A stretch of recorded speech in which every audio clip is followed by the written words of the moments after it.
अर्थ है भगवान के विधान में हर समय प्रसन्न रहना। विपरीत से विपरीत अवस्था में भी प्रेमी भक्त की प्रसन्नता अधिक से अधिक बढ़ती रहती है, क्योंकि प्रेम का स्वरूप ही प्रतिक्षण वर्धमान है। यदि कोई ढीठ, मूर्ख, मधुर या तीखे शब्दों से भरी सभा के बीच किसी विद्वान पुरुष की निंदा करने लगे तो उसके साथ कैसा बर्ताव करे? भीष्म ने कहा, भूपाल, सुनो, इस विषय में सदा से जैसी बात कही जाती है उसे बता रहा हूं। विशुद्ध चित्त वाला पुरुष इस जगत में सदा ही मूर्ख मनुष्य के कठोर वचनों को सहन करता है। जो निंदा करने वाले पुरुष के निंदाकारी पुरुष की उपेक्षा कर दे, इससे वह सब लोगों के द्वेष का पात्र बन जाएगा और उसके सारे सत्कर्म निष्फल हो जाएंगे। वह मूर्ख तो उस पापकर्म के द्वारा सदा अपनी प्रशंसा करते हुए कहता है कि मैंने अमुक सम्मानित पुरुष को भरी सभा में ऐसी ऐसी बातें सुनाई कि वह लाज से गड़ गया। इस प्रकार निंदनीय कर्म करके वह किया करता है, उसी तरह मूर्ख मनुष्य भी अकारण ही निंदा करता है। वह प्रशंसा करे या निंदा, किसी का क्या भला या बुरा करेगा, अर्थात कुछ भी नहीं कर सकेगा।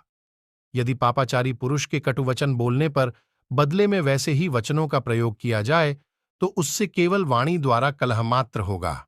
जो हिंसा करना चाहता है उसका गाली देने से कोई प्रयोजन सिद्ध, उस समय वह अपने गुप्त अंगों को भी उघाड़ देता है।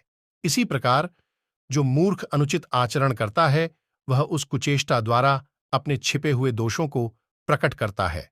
संसार में जिसके लिए कुछ भी कह देना या कर डालना असंभव नहीं है, ऐसे मनुष्य से उस भले मनुष्य को बात भी नहीं करनी चाहिए जो अपने सत्कर्म के द्वारा विशुद्ध समझा जाता है। जो सामने आकर दान देता है और होम करता है, उन सब अपने कर्मों को तत्काल नष्ट कर देता है। इसलिए बुद्धिमान पुरुष को चाहिए कि वह वैसे पापपूर्ण विचार वाले पुरुष को तत्काल त्याग दे। वह कुत्ते के मांस के समान साधु पुरुषों के लिए सदा ही त्याज्य है। जैसे सांप अपने फन को ऊंचा उठाकर प्रकाशित करता है, उसी प्रकार जन समुदाय में किसी महापुरुष की निंद को तत्काल त्याग दे। वह कुत्ते के मांस के समान साधु पुरुषों के लिए सदा ही त्याज्य है। जैसे सांप अपने फन को ऊंचा उठाकर प्रकाशित करता है, उसी प्रकार जन समुदाय में किसी महापुरुष की निंदा करने वाला दुरात्मा अपने ही दोषों को प्रकट करता है। जो परनिंदा रूप अपना कार्य करने वाले दुष्ट पुरुष से बदला लेना चाहता है, वह राख में लौटने